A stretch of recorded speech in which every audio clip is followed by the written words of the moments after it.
हमने last video में आपको प्रमेय और अप्रमेय संख्याएं बताई थी और प्रश्नावली 1.1 के प्रश्नों को हल किया था। आज हम आपको उसी से आगे बात करेंगे अपरिमेय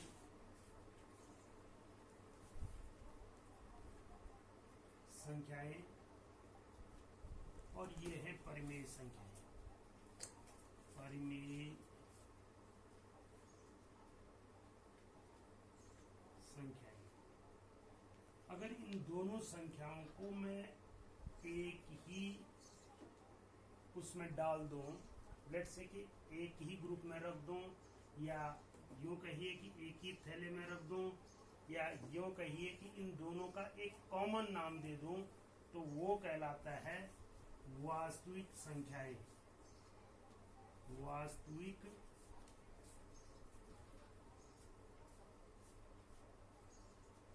संख्याएं अर्थात अपरिमेय संख्याएं और परिमेय संख्याएं मिल करके क्या बनाती हैं? वास्तविक संख्याएं बनाती हैं। अर्थात आप ये भी कह सकते हैं कि वास्तविक संख्याओं को दो भागों में बांटा जा सकता है, अपरिमेय संख्याएं और परिमेय संख्याएं। अब इस पर बेस्ड कुछ क्वेश्चन हम आपको करवाएंगे, जो प्रश्नावली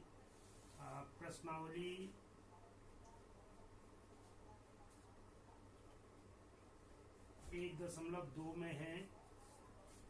आप देखिए, पहला प्रश्न है, नीचे दिए गए कथन सत्य हैं या असत्य, कारण सहित अपने उत्तर दीजिए। पहला है कि प्रत्येक अपरिमेय संख्या एक वास्तविक संख्या होती है। प्रत्येक अपरिमेय संख्या। अब अपरिमेय की बात करें हम, अपरिमेय संख्या क्या हुई?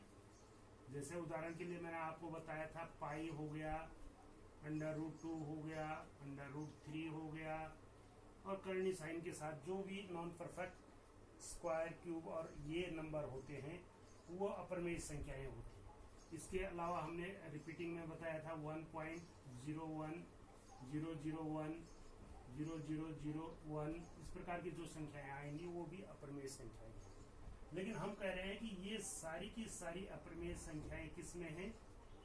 वास्तविक संख्या में है। ये सब के सब रियल नंबर्स हैं, वास्तविक हैं इसमें। तो कथन के अनुसार हम कह सकते हैं कि ये कथन सही है या गलत आपने बताना है, तो आप कहेंगे सत्य। सत्य ही इसका आंसर हो जाएगा, सत्य है, क्योंकि सारी अपरिमेय संख्याएं क्या हैं? वास्तविक संख्याएं हैं।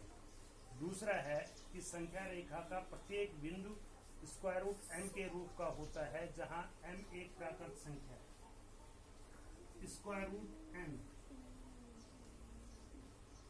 और m क्या है? नेचुरल नंबर, प्राकृत संख्या, प्राकृत संख्या। तो देखिए, इससे क्या वो पूछना चाह रहा है कि संख्या रेखा पर प्रत्येक बिंदु। अब संख्या रेखा की बात करते हैं हम। ये संख्या रेखा है, ये 0 है, 1 है, 2 है, 3 है, 4 है, और इसी प्रकार से। और इधर को -1, -2, -3, -4। अर्थात अगर ये m प्राकृत संख्या है तो इसका मान क्या आएगा? पॉजिटिव आएगा इसका मान। लेकिन हमारे पास संख्या रेखा में कुछ बिंदु क्या हैं? जो निगेटिव साइड्स में भी होंगे। तो इसका मतलब ये कथन सही नहीं है। दिस इंप्लाइज असत्य। क्यों? क्योंकि हमारे पास कारण क्या हो गया कि हमारे पास निगेटिव इंटीजर्स या ऐसे नंबर भी होते हैं संख्या रेखा पर, जो ऋणात्मक संख्याओं को प्रदर्शित करते हैं। वो ऋणात्मक परिमेय संख्याएं भी हो सकती हैं और अपरिमेय संख्याएं भी हो सकती हैं। इसका मतलब हमारा ये कथन गलत है। अगला क्वेश्चन है कि प्रत्येक वास्तविक संख्या एक अपरिमेय होती है। तो प्रत्येक वास्तविक संख्या एक अपरिमेय होगी, ये कथन भी असत्य है। वास्तविक संख्या में अपरिमेय और प्रमेय दोनों आते हैं। ये तीसरे का उत्तर यही है कि अपरिमेय संख्याएं वास्तविक संख्याएं अपरिमेय संख्याएं होंगी, जबकि वास्तविक संख्याएं क्या है, प्रमेय संख्या भी है, ये भी है। तो इसका मतलब ये भी क्या है, असत्य है, ये कथन भी असत्य है। इस प्रकार से ये कथन आप कर सकते हैं। इसके बाद हम बात करेंगे प्रश्न नंबर 2 की। और प्रश्न नंबर 2 में आप अपनी बुक में देखिए कि क्या पूछ रहा है वो हमसे। क्वेश्चन को ठीक से पढ़ लीजिए। जितना सीरियसली आप क्वेश्चन को पढ़ेंगे ढंग से, उतना आप समझ पाएंगे। क्या सभी धनात्मक पूर्णांकों के वर्गमूल अपरिमेय होते हैं? यदि नहीं, तो एक ऐसी संख्या के वर्गमूल का उदाहरण दीजिए जो एक प्रमेय संख्या होती है। अब देखिए, हमारे पास प्रश्न नंबर 2 है कि सभी धनात्मक पूर्णांक क्या है? धनात्मक पूर्णांक की अगर हम बात करते हैं तो धनात्मक पूर्णांक क्या होते हैं हमारे पास? 1, 2, 3, 4, 5, 6 एंड सो ऑन। और धनात्मक पूर्णांकों का वर्गमूल √m कह रहा हूं, m की वैल्यू ये हो गया। तो अगर मैं इसको √1 ले लूं तो ये क्या आएगी? 1 ही आएगा। और 1 एक नेचुरल नंबर है, 1/1 लिख सकते हैं। तो ये क्या आ गया? परिमेय। ये √2 को अगर हम लिखें तो √2 का वर्गमूल नहीं होता है, तो ये क्या हो जाएगा? अपरिमेय। इसी प्रकार से √3 लेंगे आप तो ये भी क्या आएगा? अपरिमेय। और √4 लेंगे तो फिर इसकी वैल्यू क्या हो सकती है? ±2 हो सकती है। प्लस माइनस में ले लीजिए तो ये क्या निकल जाएगा? आपका परिमेय। इसका मतलब हुआ कि जो भी नंबर हम ले रहे हैं, अगर m धनात्मक पूर्णांक है तो उसका वर्गमूल √m प्रमेय भी हो सकते हैं और अप्रमेय संख्याएं भी हो सकती हैं।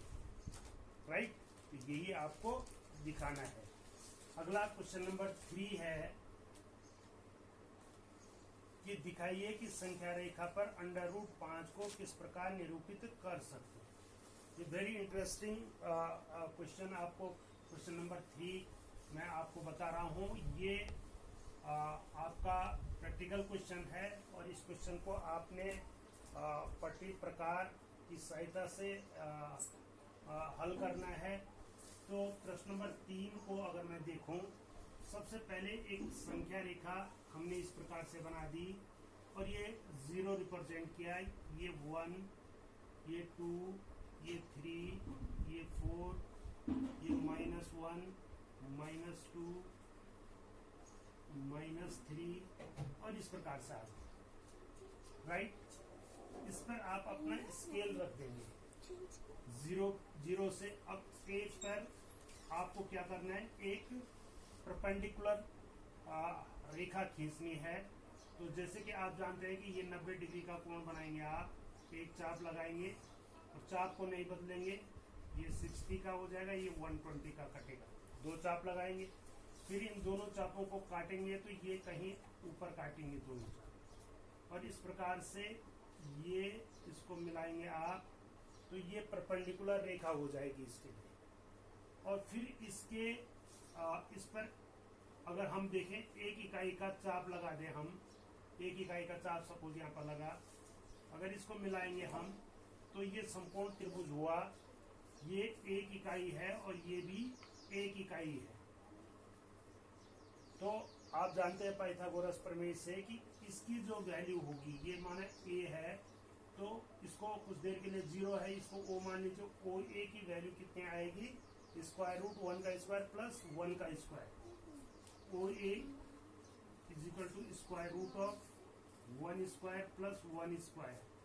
Is equal to square root 2, ये स्क्वायर रूट 2 हो गया। अब यहां पर फिर हमको क्या करना पड़ेगा, एक परपेंडिकुलर ड्रॉ करना पड़ेगा, 90 डिग्री का कोण बनाना पड़ेगा। किसके साथ, इस रेखा के साथ। ध्यान रखिए ओ ए परपेंडिकुलर ओ बी खींचना पड़ेगा।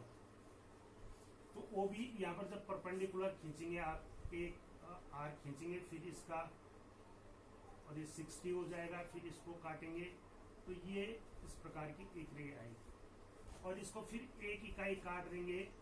तो ये जो डिस्टेंस हुई ये है √2 और ये 1 है, तो इसकी वैल्यू कितनी आएगी, ये b है तो OB की वैल्यू आएगी OB is equal to square root of, अभी इसका वर्ग करेंगे हम तो 2 आएगा, 2 + 1 is equal to square root 3।